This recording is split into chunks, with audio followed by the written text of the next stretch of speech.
चलिए आज बात करते हैं भारत के संविधान के एक बहुत ही दिलचस्प और कह सकते हैं कि अनोखे हिस्से की। सुनने में थोड़ा अजीब लगता है ना, कि संविधान में कुछ कर्तव्य तो हों, पर अगर कोई उन्हें ना माने तो उन्हें कुछ कहा भी ना जा सके। बिल्कुल यही सिचुएशन है भारत के मौलिक कर्तव्यों के साथ। ये ड्यूटीज हैं, पर आप इन्हें पूरा ना करने पर किसी को कोर्ट नहीं ले जा सकते। तो फिर इनका पॉइंट क्या है, ये हैं ही क्यों? अच्छा, इसे समझने के लिए ना हमें मौलिक अधिकारों और मौलिक कर्तव्यों का फर्क देखना होगा। देखिए, फंडामेंटल राइट्स तो वो गारंटी हैं जिनके लिए हम सीधे कोर्ट जा सकते हैं। अगर सरकार उन्हें पूरा ना करे तो हम कह सकते हैं ये हमारा हक है। पर फंडामेंटल ड्यूटीज वो एक अलग चीज हैं। वो एक तरह से एक नैतिक गाइड हैं, एक नैतिक कंपास की तरह, जो हमें याद दिलाते हैं कि एक अच्छे जिम्मेदार नागरिक होने का मतलब क्या है। तो सवाल ये उठता है कि ये कर्तव्य संविधान में आए कहां से? क्या ये शुरू से थे? नहीं। इनकी कहानी शुरू होती है भारत के इतिहास के एक बहुत ही उथल-पुथल वाले दौर से। ये जो ड्यूटीज हैं, ये हमारे ओरिजिनल संविधान का हिस्सा नहीं थी। इन्हें 1976 में नेशनल इमरजेंसी के दौरान स्वर्ण सिंह समिति की सिफारिशों के बाद संविधान में जोड़ा गया था।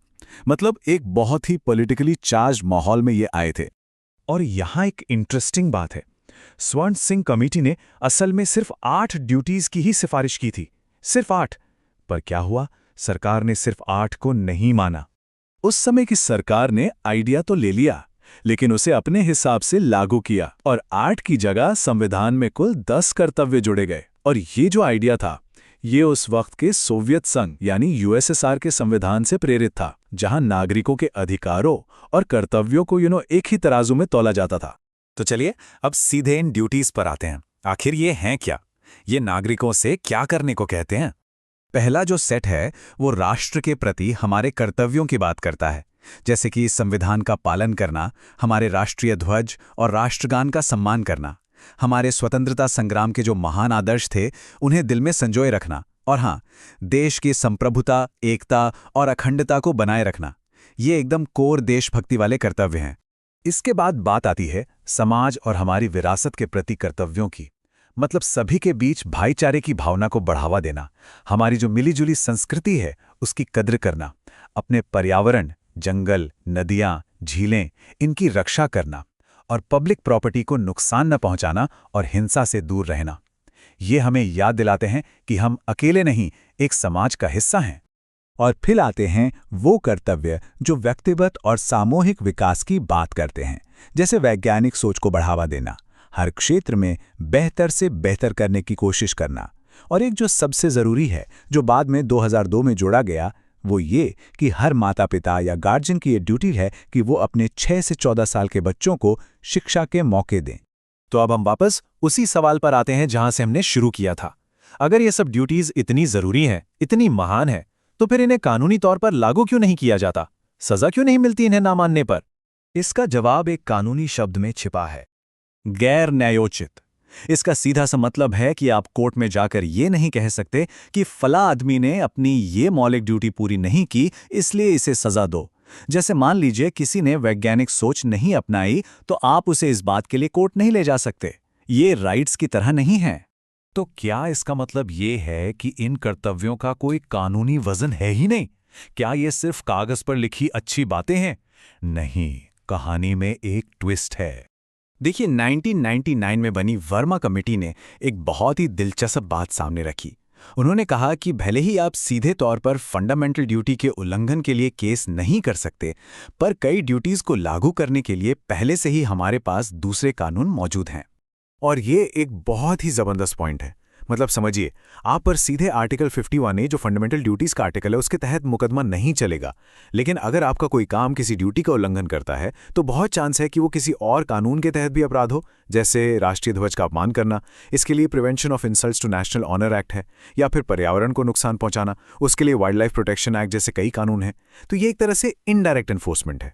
चलिए इस कॉम्प्लेक्स रिश्ते को कुछ असल दुनिया के उदाहरणों से समझते हैं। एक बहुत ही बढ़िया केस है सिनेमा हॉल में राष्ट्रगान का। सुप्रीम कोर्ट के फैसलों में हमें इसका उतार चढ़ाव देखने को मिला। 1986 में कोर्ट ने कहा था कि सम्मान से खड़ा होना काफी है, गाना जरूरी नहीं। फिर 2016 में एक ऑर्डर आया जिसमें इसे अनिवार्य कर दिया गया, लेकिन फिर 2018 में कोर्ट ने अपने ही ऑर्डर को बदला और इसे वैकल्पिक बना दिया।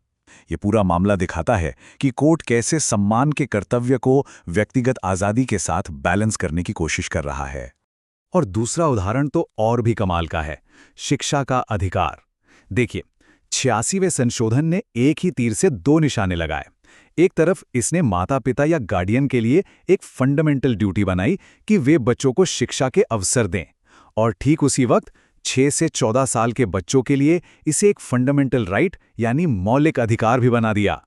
ये परफेक्ट उदाहरण है कि कैसे कर्तव्य और अधिकार एक दूसरे को मजबूत करते हैं। तो आखिर में हम कहाँ पहुँचते हैं? इन कर्तव्यों का असली मकसद क्या है जब आप इन्हें सीधे सीधे लागू ही नहीं कर सकते? बात यह है कि इन्हें एक हथौड़े की तरह नहीं, बल्कि एक गाइड, एक मार्गदर्शक की तरह बनाया गया था। ये एक नैतिक और शैक्षिक टूल हैं। ये हमें लगातार याद दिलाते हैं कि अधिकारों के साथ साथ हमारी कुछ जिम्मेदारियां भी हैं। इनका मकसद एक ऐसा समाज बनाना है जहां नागरिक सिर्फ अपने अधिकारों को लेकर बैठे न रहें, बल्कि देश को बनाने में, आगे बढ़ाने में सक्रिय रूप से हिस्सा भी लें। ये हमें एक पैसिव रिसिपिएंट से एक एक्टिव पार्टिसिपेंट बनाने की कोशिश है। तो अंत में ये सवाल हमारे लिए है, आज की दुनिया में जहां हर कोई अपने व्यक्तिगत अधिकारों की बात करता है, वहां एक साझे कर्तव्य, एक शेयर्ड ड्यूटी की क्या कीमत है? ये सवाल व्यक्ति और देश के रिश्ते को एक नई नज़र से देखने पर मजबूर करता है। ये हमें बताता है कि एक मजबूत देश सिर्फ इस बात से नहीं बनता कि वो अपने लोगों को क्या देता है, बल्कि इस बात से भी बनता है कि उसके लोग देश को वापस क्या देते हैं।